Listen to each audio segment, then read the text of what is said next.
శంషాబాద్ కి అతి దగ్గరలో 22,000కే చదరపు గజం 22 ఎకరాల్లో మంచి ప్లాటెడ్ ప్రాజెక్ట్. ఈ నంబర్ కు కాల్ చేయండి. హలో నమస్తే, వెల్కమ్ టు మనం టీవీ.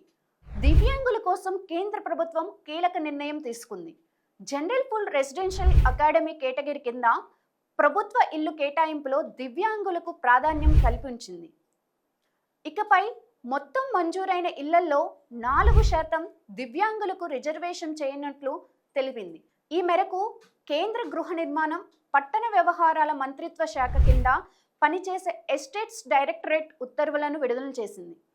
ప్రధాని మోదీ సబ్కా సౌత్ సబ్కా వికాస్ విజన్ భాగంగా దివ్యాంగుల హక్కుల చట్టం 2016కు అనుగుణంగా ఈ కీలక నిర్ణయం తీసుకున్నట్లు కేంద్ర గృహ నిర్మాణ, పట్టణ వ్యవహారాల మంత్రిత్వ శాఖ ప్రకటించింది. ఇది ప్రభుత్వ సేవల్లో సమానత్వం, గౌరవం, అందుబాటును పెంచే దిశగా ఒక ముందడుగు అని వెల్లడించింది. కేంద్ర ప్రభుత్వం తీసుకున్న ఈ నిర్ణయం ద్వారా దివ్యాంగులకు ప్రభుత్వ గృహ వసతి మరింత సులభవంతంగా కానుంది.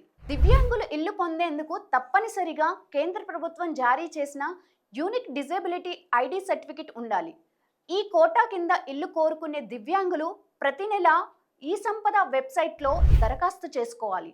ప్రతి నెల ఆటోమేటెడ్ వ్యవస్థ ద్వారా ఇల్లు కేటాయింపులు జరుగుతాయని గుర్తుంచుకోవాలి.